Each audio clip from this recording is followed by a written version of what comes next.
So did you hear the big news this week? Oh boy, here we go with these two again. Pixel Broccoli with Zach and Evan.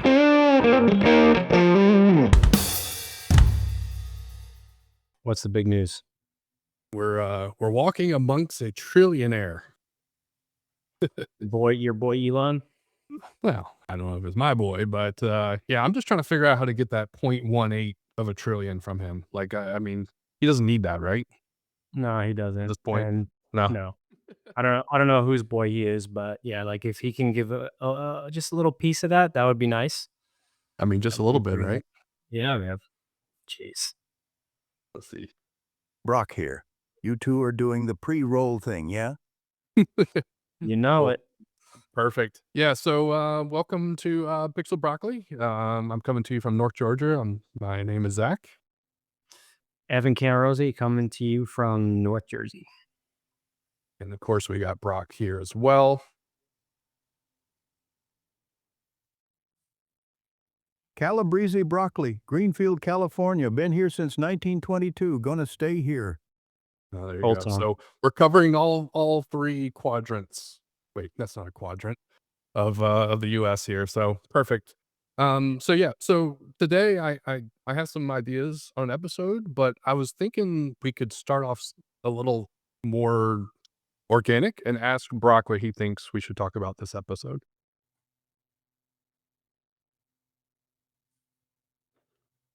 You want me to pick the topic, or you want to know if I've got something stuck in my head already?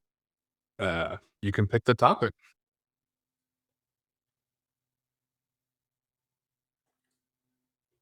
All right. You two keep shipping things and then immediately starting the next one. And I'm watching it happen like I watched the interstate get built through the valley in 56. That's a good one.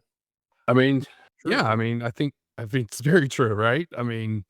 Um this podcast in general leads to that, but, do you feel like you have an addiction to creating too, Evan? I do, strictly because of how late I am up sometimes when I'm Mm, creating. And that dates me back to like 15, 16 years old when I got really into video editing. So I would just okay. be up till like 3 or 4 o'clock in the morning. I can't put it down, dude. Like, if I'm in the Wow. middle of something, Yeah. it's like the empty plate syndrome. Like, I have to finish all the food on my plate. I have to finish Mm, what I'm working on until it's done and I'm happy with it, and then I go to sleep. Even if I'm working the next day and I have to get up at 7 AM, it's like, I guess that's the addiction. I have this, like, I have to finish it. I'm passionate about it. I'm really into it. And unfortunately, that happens when it's 2, 3, 4 o'clock in the morning. I don't know how you do it, man. That's incredible. Like, I It's can't not healthy. I have to have at least 8 hours of sleep, man, or I feel miserable. Yeah. I think it's But I do feel you on that whole, like, can't put it down thing. Like, there's times where I'll be laying in bed, be like, "Oh, I just wanna get to that one more milestone or that one more thing." And even thinking about this episode, yesterday, I was kinda like, "What are some things we can think about to, like, really kick this thing off?" Right? And there is addiction to that, in creating, this stuff that's digital within, having Brock and podcasting and all that stuff. And I also have, I would say, an addiction to building stuff like with woodworking and 3D printing and designing and all that kind of stuff as well. Always trying to figure out something new, some new tool, what can make my life better, what can make other people's lives better, um, that kind of stuff. So I definitely feel you on that front. Yeah. But, like, even the tail end of what you just said there, like, just kinda getting reactions out of people, and it's kinda going back to being supportive or building something that could benefit community or other people, kinda shows you, like, hey, it's an addiction, but it's sort of a healthy addiction, you know? Could be addicted to other things that are not so healthy, but we're addicted to creating. So, do you kinda Yeah. think, like, when you're going through this process of creating something, is it like one takes precedent over the other? Or how do you kind of manage? You have like 10 or 15 things in flight, and what's the first thing that you want to finish? Is there an order to it? Like, I wouldn't even know how to manage it at this point because there's so much shit out there. Yeah, that's a great question. Let me pass it to Brock and see if he's got any thoughts around that. I've got 47 side projects, and I couldn't tell you what happened to any of them. Well, there you go. So you could just start it and not finish it, I suppose. Yeah. But no, I constantly have things in the hopper, I would say. Like Yep. just like right now, we got a camping trip coming up. I gotta get the RV ready. Gotta get the boat ready. In case, those kind of things, of course. I got a sign that I'm supposed to be building for my wife. She needs for her business. Some coasters I'm supposed to build for somebody. I have a 3D printed order that came in through my website recently. Like, there's constantly something I have in the hopper. A lot of it just comes down to time. Like, what makes the most sense far as where I can put my time into something. Um, that's I think that's how I look at it and just like, well, how important is this ask versus another ask? When the only thing that would take precedence over that would be like, I don't know, I don't feel good or I'm ill or something like that where it's like I just can't do it right now. I physically can't do it. Yeah. Well, you're What you're about better you? I than mean, how do you prioritize it? I know you're really big into music and stuff, which is phenomenal.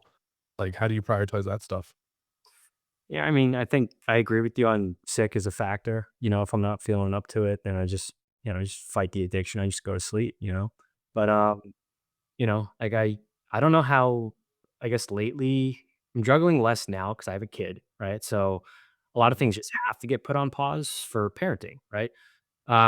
I would say I keep at least 2 or 3 things in the hopper at once, Mm. just for my own patches, right? Like aside from what we're doing with Pixel Broccoli, I'm working on a new track right now, so that would be number 2.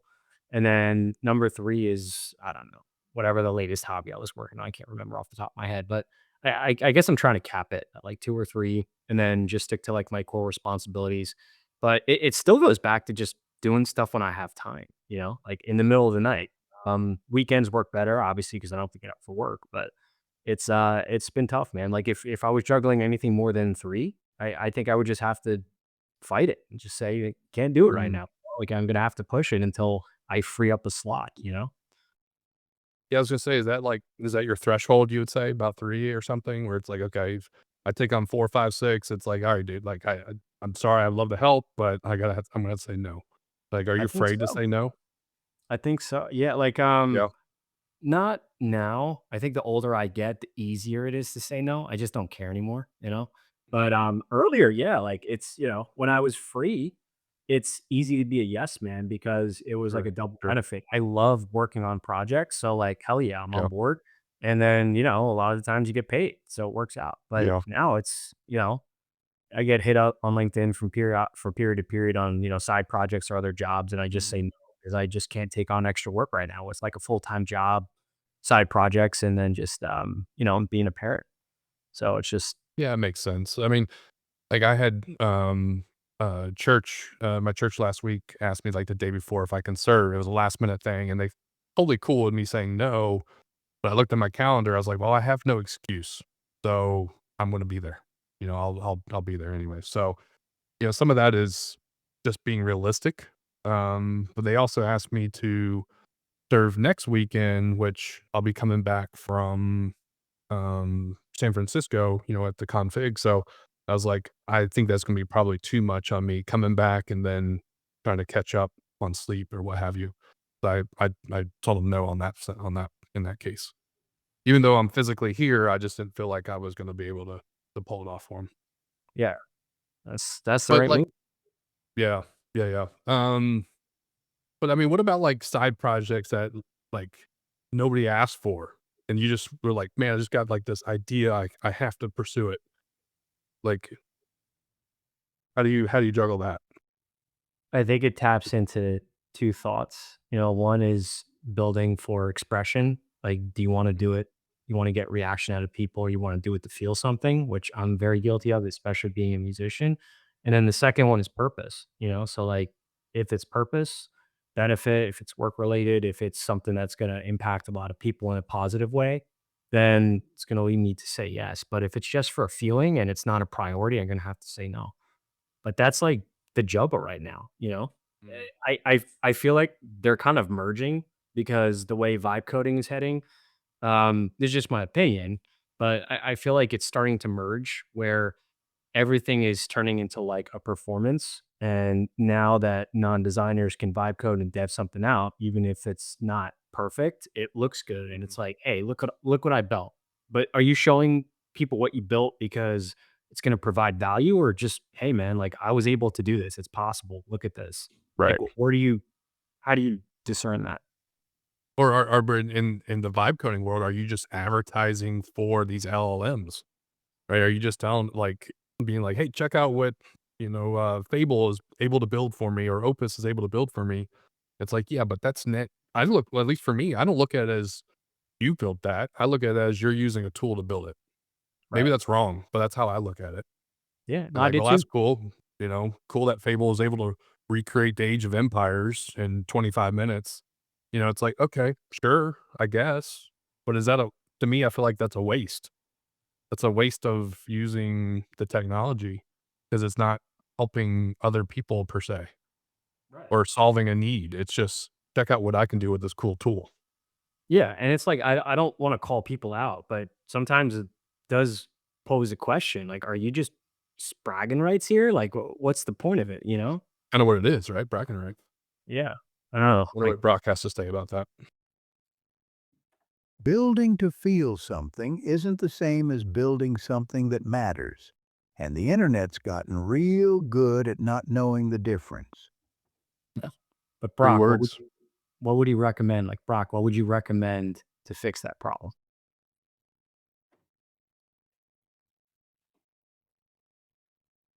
Finish something first, then start the next one. That's the actual skill nobody's teaching. Yeah, I mean, and that even before AI, that was the thing. Yeah. Like, you Oh, it's start always been a something. problem. I think AI probably accelerates it, right? Because you have I got this idea, and I this idea and this idea. I can run off on this thing and run off, and then run an agent to do this, that, and you end up in a position where you have 15 things in the hopper because you have all these ideas sitting there in your projects folder in Claude. Right.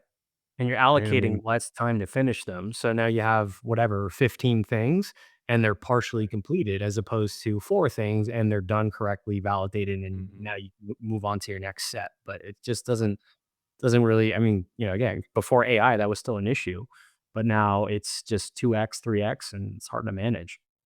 for sure. See. The itch was always there. AI just gave it a megaphone and a credit card. Yeah. Yep. That's it. Brock is on point today. I love it. Yeah. So you did mention, like, building in public, like, this build in public culture, kind of related to the whole, like, bragging rights thing. Like, do you feel like it's just trying to set yourself apart, like, in a performance thing, or do you think people are doing it just generally because they wanna practice with these new tools and show people what they're able to figure out? I think it depends on experience. If they have a lot of experience, I think it could lead towards purpose and lead towards not just bragging rights, but the potential to up your career. Say you're not just in a certain role and now you can design something and now you can dev something.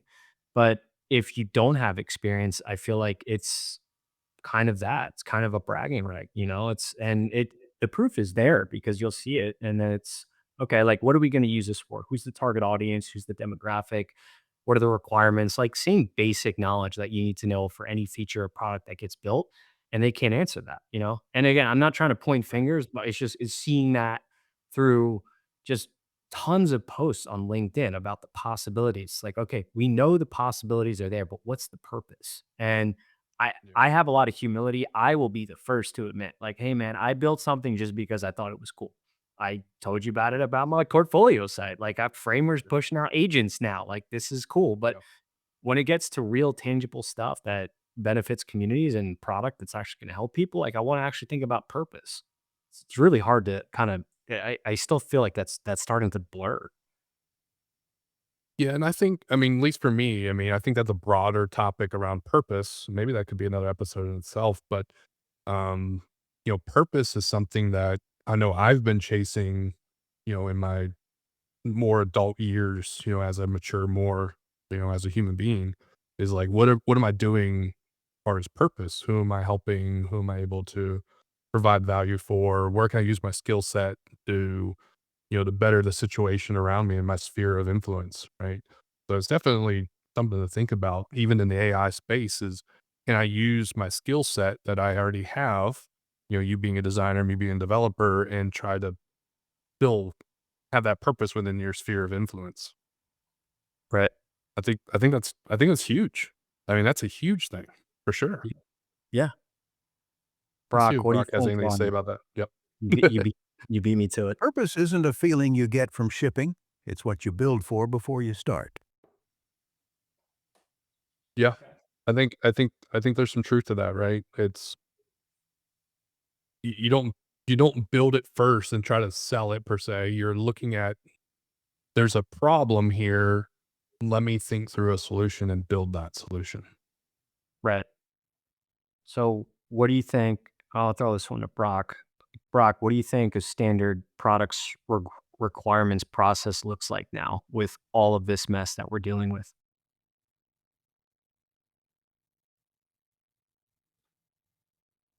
Same as it was in '56 when they built the highway through my valley. Somebody asks what needs fixing. You figure out what matters, then you build it right.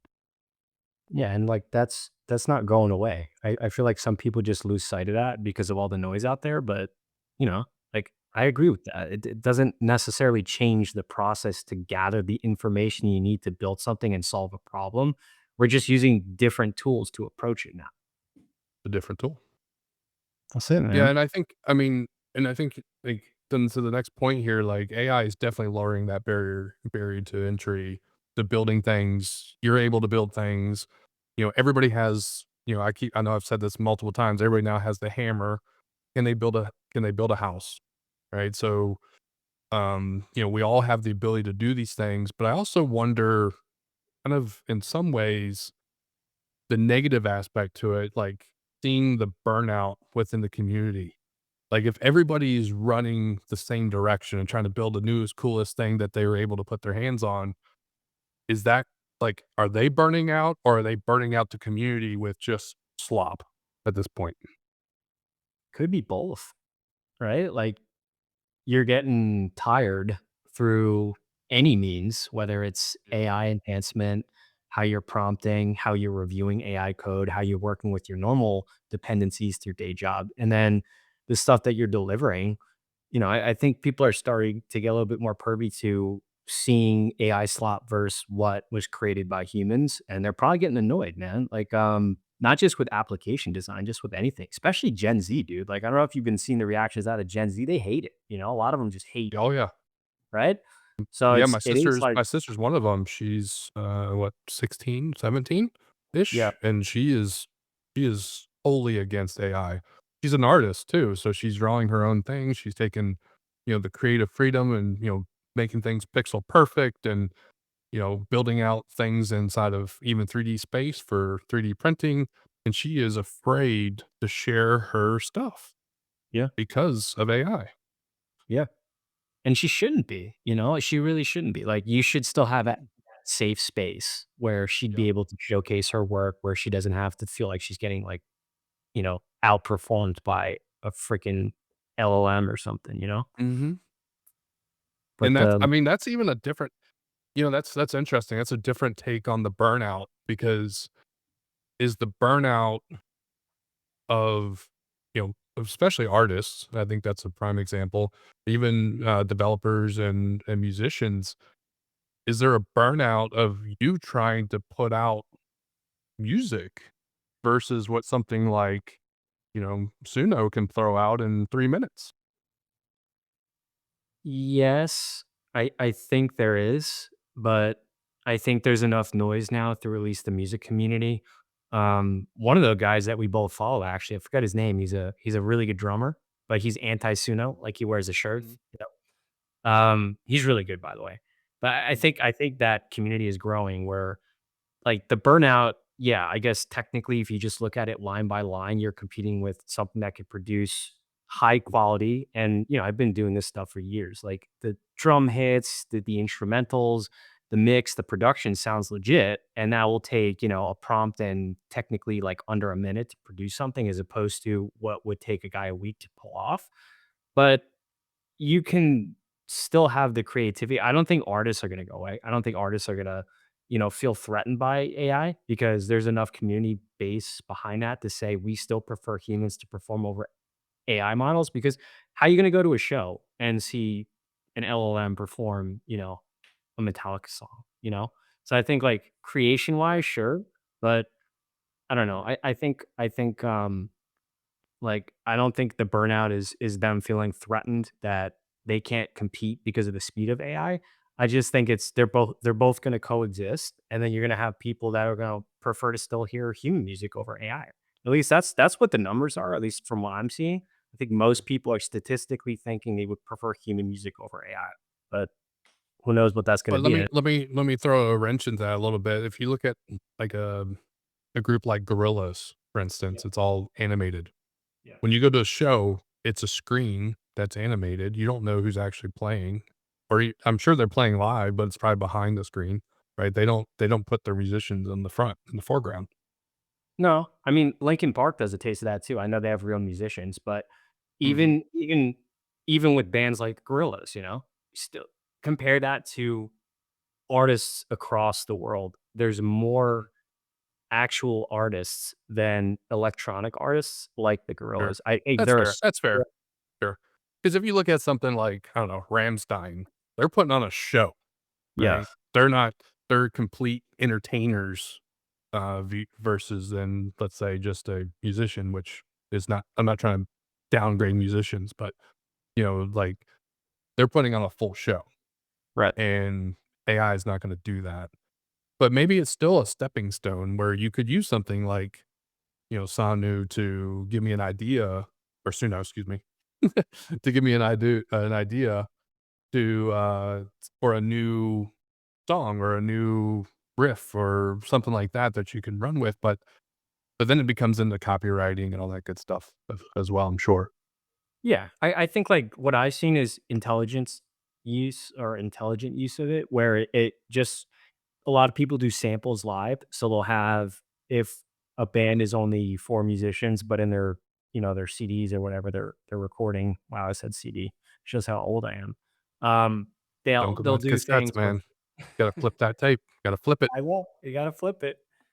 They'll have 5, 6, 7 instruments, right? Maybe they only have 4 guys live, so they'll have samples that they can play in the background to fill in the gaps for the instruments that they can't play. They literally don't have enough people. Then it's like, okay, you can use AI for that, right? Like, you can use AI to help build samples for the stuff that you already wrote. So I think there's intelligence, there are better ways to use it for live performances, but I don't know. That's just like I could be wrong. My personal opinion is like I don't care how advanced it gets. I don't care if like you can knock out the best freaking quality record ever by AI in 20 seconds. I just have a feeling, man, like especially with Gen Z, people are gonna Yeah. prefer like real artists. Definitely not you're definitely not connecting with another soul at that point, for sure. Yeah. And it's I wonder what funny. Brock's got thoughts around this really quick. Let, let's hear it. Bush rejected 10 tons of my cousins in '90. People know the difference between what's real and what's just there to fill space. Little vague, but not bad. I guess Yeah. Maybe he I doesn't was like the Gorillas. maybe I wonder what his music interests are. If Yeah. got Brock, any what kind of music do you like?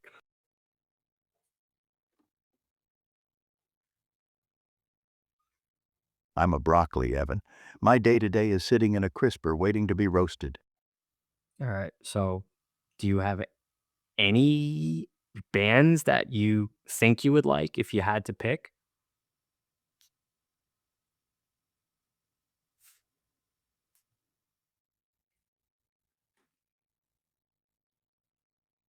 You stumped him. It's all right. Not my I got department. I There you gotta go, see? yeah, he's okay. Well, that kind of proves the point, right? Like maybe we come Maybe we need to introduce Brock to, some music, you know? I mean, if he's always being, like, roasted, in a crisper, what kind of music do you think that would be? Is that, like, heavy metal? What would that be? it could be so many things, man. I don't know. That's Nice. it. That would be an interesting way to see if we can get him to like something. But just pivoting We them. should be, like, completely off the wall though, right? Like, I don't know, Christina Aguilera or something, right? Like, just this I don't know, just something completely off the wall. Maybe we could train them to sing Genie in a Bottle. That would be hilarious. There you okay, okay, Yeah. alright, we're getting somewhere. Let's add I it to mean, our to-do list. you could do it in Suno. You might be able to do it with Brock, so I think we can get him to sing a little bit. that would be funny. Alright, we're gonna have to add that to the backlog. Yep. Make it We'll happen. we will So from so there. back to, like, kind of the friction of what we're talking about here, like, unfinished projects, do you see that as evidence as creativity or evidence of avoidance? Ooh, that's a good one. I really think it depends on the person, but my case, creativity. Um, I don't really think I avoid any project. It's just I always wanna make something. So, if I have an unfinished product, it's not that I'm avoiding it, it's just that I don't have the time to finish it because I have 6 other things in flight. And now it's 3, like, it's Right. going lower and lower as I get older because it's just running out of the space to do things. But I But don't know. but let me extend that more. So that's avoiding other projects that are in the hopper. Right. What if it was avoiding, like, family things or avoiding work or, spending too much time with, one thing and, avoiding friends or your purpose? What about stuff like that? Yeah, that's another good question. Um, I guess you have your priorities, right? Mhm. So, I think, the one thing that obviously is, like, the most important is family, right? Like, that just you have to 100%. make room for that. But, Mhm. you know, I don't really know how to juggle, like, the 1 or 2 things that aside from family that I have to work on. But I don't know, like, what about your thoughts on that? Like, is it a priority issue? Is it, like, you got family, you got dogs, like, what's your priority list? Like, how do you manage I that? I would I would think it would be similar to what I would expect most people say, but, family first and, making sure the house is in order and stuff like that, and then if everybody's good, mom's good, wife's good, dogs are good, then I have, the opportunity to spend time on my initiatives, Yeah. things that I wanna knock out or, in somewhat blended into that is things that the community wants that are on my website, like I mentioned before, or what my wife might want me to play around with, and tinker with, do some design work. I built a website for her recently, right? Stuff like that. So, those are all kind of intertwined into that whole idea. Okay. So I got one for you, man, kind of in Mhm. that vein. And I know we're not supposed to be interviewing each other. Sometimes we question each other, which is fine. I'm just That's good. gonna roll out a question for you. Do it. So, how do you get into a focus mode where we could avoid that earlier part of your question, which is like avoidance of a project, or we Mhm. get it. You have priorities. If you're working on something, we're working related, product related, Brock app related, anything, how do you get into a focus mode where like you have a clear set of things that you want to do for the day? You don't want interruption. You're good. Your mom's good. Your dogs are good. Your wife is good. Everybody's good. How do you get into a focus mode where you feel like you can really complete all the things that you set out to do? Yeah, I mean, there's different ways that I find myself getting into focus. Lately, I've been just putting on like a headset and zoning out, like far as music or something, so I could put the noise canceling on and kinda go that route. Yep. But that's more of a physical thing. I think the focus is more internal where it's like, I need to I know there's, people depending on me to get this done, so I need to I need to buckle down and do it.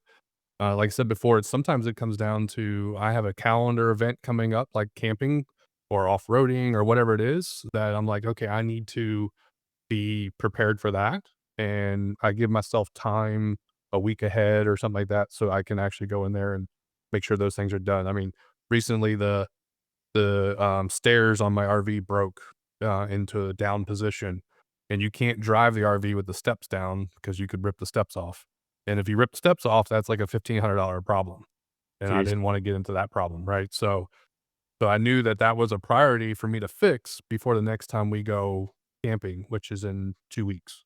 So I'm like, "Okay, well, let me figure out what parts I need, let me do some research, let me get the order in, order the parts I need and then fix it." Right? So that really helped me focus because I knew I had 2 weeks to get this fixed. Yeah. So, I mean, that's a clear incentive. Like, Mhm. that's or, you have to do it or something bad happens. Right. Do you have what about the non like, something that's a little bit less severe, where it's just something that you're passionate about, right? That could be a Mm. project, nothing that's actually gonna be detrimental if you don't finish it. You know, is there anything like I'll Those give you an those example. just those just kinda linger, to be honest with you. I my saying around here is it's on my list, and it's like, "Where is this list?" I'm like, it's somewhere." Yeah. It's like I know there's things that are lower down on the priority that I'll eventually get to at some point. Yep. Wonder what And one more. it could be like trimming the trees Yeah. or pulling weeds out of the out of the flower bed, whatever it might be. Like, okay, when there's a nice day outside, and it's breezy and I just want to, kind of step away from the desk, I go out there and pick away a little bit. Yep. But I've always had like this motto in the back of my head where I want to always do something, at least one thing constructive every day if I can. So it could be as simple as mowing the grass or, working on Brock or whatever, like something just if you're moving forward in one way, shape, or form, then you're being constructive. So I kind of wanted to do something constructive every day if I can. Okay. So, like, that's kinda like your daily purpose. Just daily. Yeah, Yeah. and it could be something as like I said, super small. It doesn't have to be Yeah. anything huge. But it also could be, okay, I'm gonna, you know, do the oil change in my car or, rotate tires or whatever it might be, right? It could be anything. Yep. So, I've always kinda lived by that the best I can. I will say I'm not perfect at it. I've skipped days before where I feel like I've done nothing, and then I gotta kind of, like, flat myself out of it and go catch up, you know? Yeah.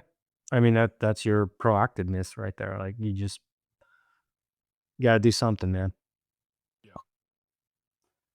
I wonder what Um, our boy thinks about that. yeah, it's a good question, actually. What Brock thinks. One thing a day keeps the itch at bay, even if it's just roasting yourself at 450. There you go. Did we put any rhyming in his markdown file? I don't that's pretty good, though. That's pretty good. I like Yeah. the rhyme. We should keep that up. You got Brock, do you have any more jokes for us?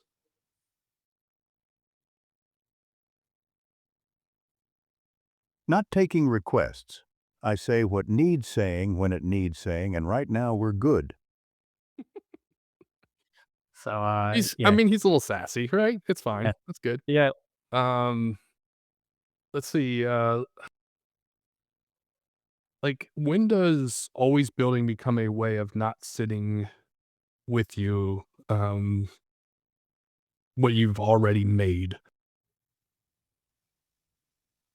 Let's Can see. you yeah. Was that for me or for Brock?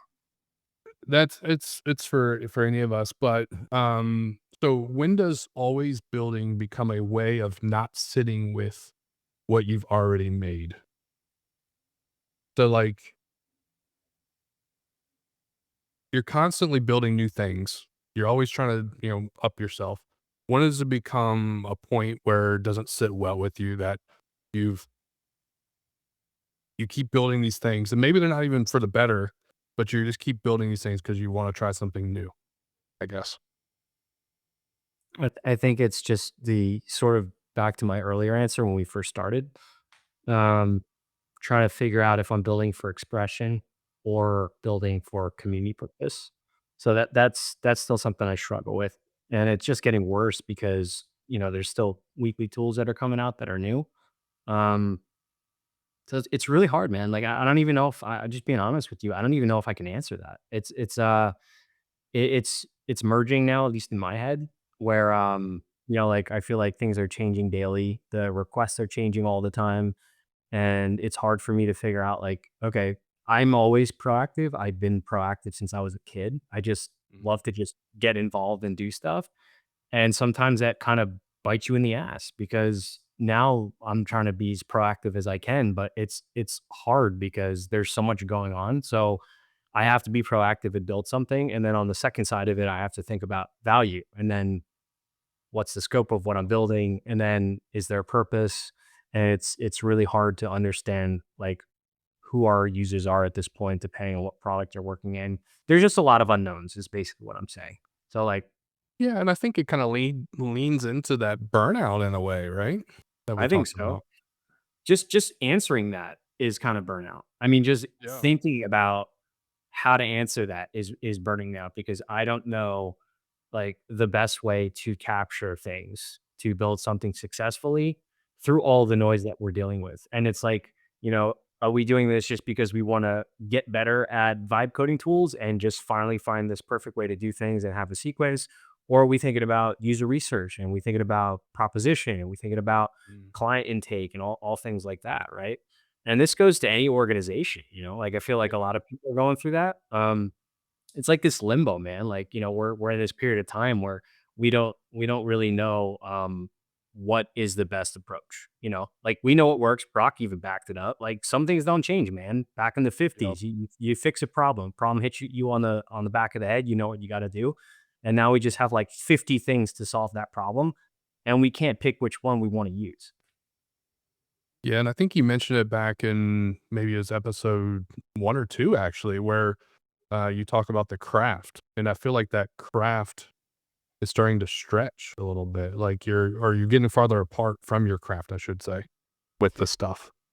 Yeah, definitely. It's definitely pushing a little bit away of, I would think it's the same for you, like Mhm. Oh, you're 100%. you're you're getting pulled away from your original core responsibilities. Your product role is evolving. Mhm. But back to the boxing example, man. It's like if I'm putting way too much stock into something and it's pushing me away from my craft, I don't want to do it anymore. Like I'm gonna pass it off Yeah. to somebody else because then I'm not good at what I was hired to do. I was Right. hired as a designer and a leader to help lift product and experience and like really be hands on with how to deliver successful experiences. And if I'm spending 6, 7, 8 hours, a week on figuring out how to like pull and push to Git and, work in VS Code and have to do all this stuff that's taking me away from that, I don't want to do it. That's just it's got to be both. Like I feel like if I can manage both, great. But if it's taken away from one or the other, I don't want to do it. So it's interesting, one of the next things I was looking at is, like, you as a creator or a maker or whatever, that's kinda like your identity in a way, right?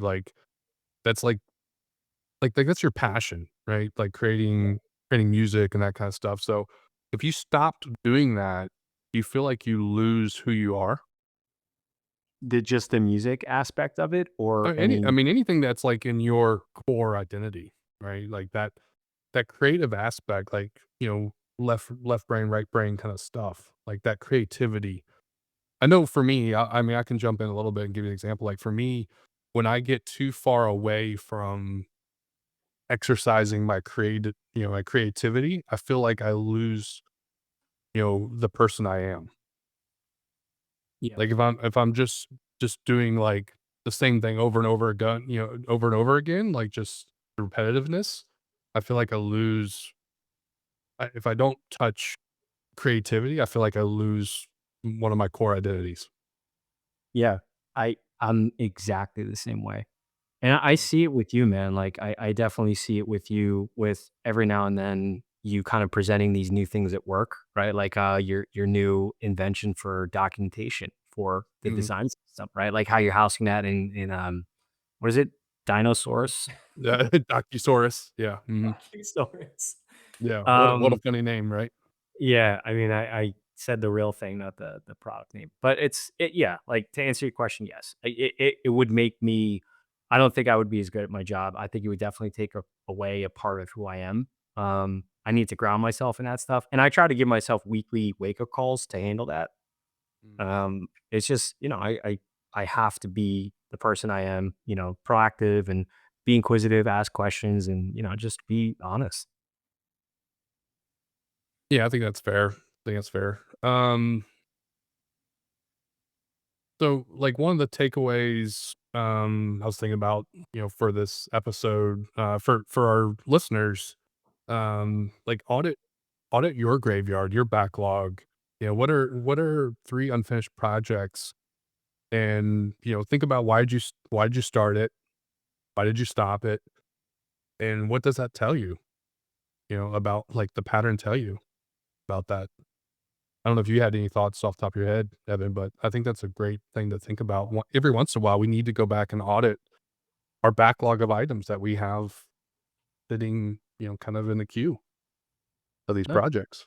you said it, man. Like that's exactly how I would look at it. And it's for not just reviewing your backlog to see if it's still relevant and something that's purposeful today, but also kind of like identifies who you are, right? Like you did something 6 months ago, a year ago. Is that something that you would do today? Is that something That's an that interesting one. you Yeah. you did just because it was a request and you want to just get it done as a checklist item? Or was there passion behind it? Did you actually enjoy working on it? So I think that's a great way to look at it for the listeners, right? Like, like they kind of have to work in tandem. The stuff that we're working on, I get it, just push and pull with all the requests that we do for our day-to-day jobs, but we're Mhm. in this business for a reason, man. Like you should like part of the work and you can still have a creative approach, be passionate about it and, still have fun with it. But 100%. want to get want to get Brock's take too. Like Brock, what do you think Yeah. about or what's his thought on that?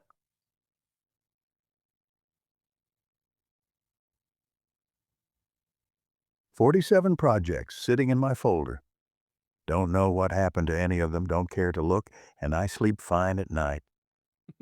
Yes. I guess that's another approach, right? Depending on your personality. Yeah. Um, but, like, another thing I think about is build because you love what the thing will be. If you're building it to escape from something you've already made, then that's a completely different project. Yeah. That's a different way to look at it too. Like I don't think about things like that, but that maybe subconsciously that just happens. So there's so many ways to look at it. Yeah, I think that could literally be another thing, right? It's like, "Oh, I've gotten to a point on this project that I just need to get away from it. I need to escape from the project and start another project," and then you end up in this backlog of things that you started and can't finish. Right. So, And anyways, man, any closing remarks? no, just I say no and then I always respond with something. Next time I'm just It's gonna good. say yes. Just No say problem. yes. Say the one thing and the one Just say thing yes. is just say yes. Well, not to everything, but I'm gonna say yes to this one moment. Is just find something that you really like and keep doing it. Don't just get lost in the sauce with all these tools coming out and the dependency to just create and push just because there's a deadline. Try to enjoy some of it. Love it. Couldn't have said any better. Do what Brock has to tell us. Build because you love what the thing will be, not because you're running from the last one. Yeah, so similar to what I said. Yep. Carried over. Yeah, exactly. Well, there you go, man. I think that's another great episode. I really like this one. This was a good one. Really made you think a little bit and makes me kind of think about the things I want to look back on in my project list and my backlog and see, maybe some of the ones that I could just fall off the list, you know, Yeah, and maybe there should be some other ones that I need to raise up. yeah, man. Keep that backlog moving. Yep. Good stuff, man. All Great right, chatting bro. with you. You too, Bo. Cheers. All right, guys, that's it for today's episode of Pixel Broccoli. Leave a comment and tell us what you want to hear for future episodes. Or don't. We don't care. See you next time.